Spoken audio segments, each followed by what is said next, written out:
नमस्कार, मैं हूं धनश्री और आप देख रहे हैं ARK न्यूज। आइए बढ़ते हैं आज की कुछ ताजा तरीन खबरों की ओर। इस वक्त की बड़ी खबर भोपाल से आ रही है, जहां पर 16वीं विधानसभा के गठन की तैयारी है। विधानसभा में बुलाई गई बैठक। विधानसभा के प्रमुख सचिव AP सिंह ने बुलाई है बैठक। 16वीं विधानसभा के गठन की तैयारियों की समीक्षा ली गई है।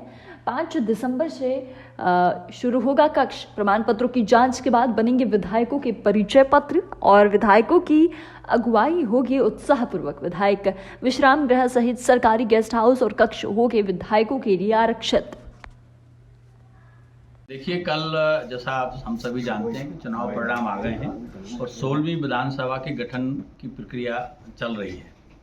आज संभवतः चुनाव आयोग अधिसूचना जारी कर देगा जो निर्वाचित माननीय सदस्य आए हैं उनके नामों की, और बनप्रदेश विधानसभा सचिवालय पूरी तरह से जो नई विधानसभा का गठन हो रहा है उनके नव निर्वाचित माननीय सदस्यों की अगवानी के लिए, उनका ससम्मान स्वागत के लिए तैयारी कर रहा है। आज हमने फिर से माननीय हमारे सभी अधिकारी कर्मचारियों की बैठक रखी है इसी समीक्षा के लिए। तो कहाँ उनको आवास की व्यवस्था की जानी है। विधायक विश्राम गृह हमारा तैयार हो रहा है। कम आवास पड़ेंगे तो हम शासकीय जो हमारे विभागों के विश्राम गृह हैं उनमें हम आवास ले रहे हैं। इसी तरह से कल से यहाँ यानी 5 दिसंबर से विधानसभा परिसर में एक स्वागत कक्ष नव निर्वाचित माननीय सदस्यों के लिए प्रारंभ किया जा रहा है, जिसमें हमारे अधिकारी कर्मचारी वहाँ बैठेंगे। उनको पूरी सुविधाओं की जानकारी दी जाएगी। उनको हम उनका जो निर्वाचन प्रमाण पत्र है उसका हम चेक करेंगे, मिलान करेंगे, उनका आधार कार्ड देखेंगे और उसके आधार पर फिर विधानसभा सचिवालय उनको एक परिचय पत्र देगा, जिससे ये प्रमाणित होगा कि वो विधानसभा के सदस्य निर्वाचित हो गए, कहीं भी वो दिखा सकते हैं।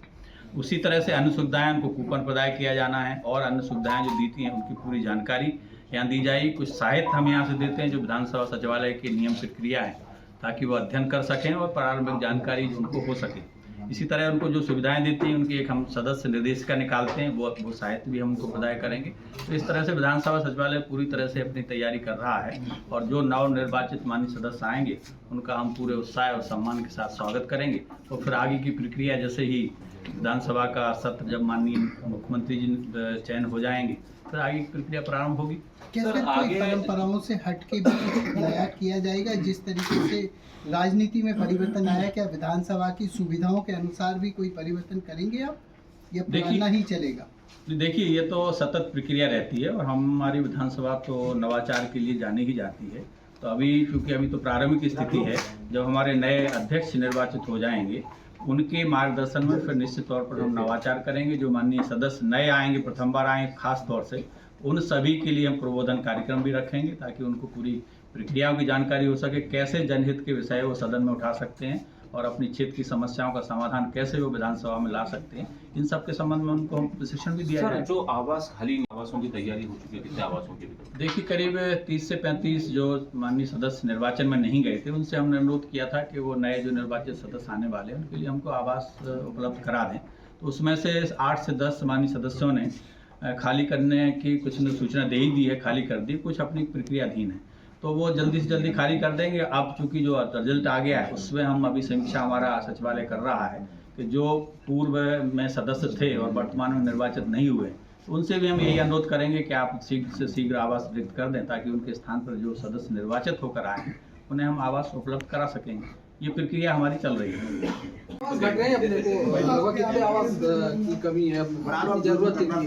देखिए, हमने करीब 70 से 75 आवास शासकीय जो विश्राम गृह हैं उनमें हमने ले लिए हैं, आरक्षित करा लिए हैं। और चूंकि अभी जैसा हम सभी जानते हैं कि सबसे पहले यदि कोई काम होगा तो वो होगा विधायक दलों की बैठक। तो जब विधायक दल की बैठक होगी जिसमें जो सत्ता पर यानी जिसका बहुमत है वो मुख्यमंत्री का निर्वाचन होगा और जो विपक्ष है वो विपक्षी दल का निर्वाचन होगा, उस समय ज़्यादा से ज़्यादा सदस्य यहाँ आएंगे।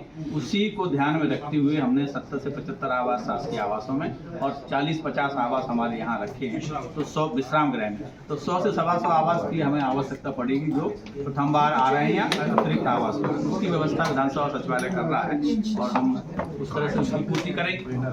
ऐसे ही खबरों में बनी रहने के लिए हमारे चैनल को लाइक, शेयर और सब्सक्राइब करना ना भूलें।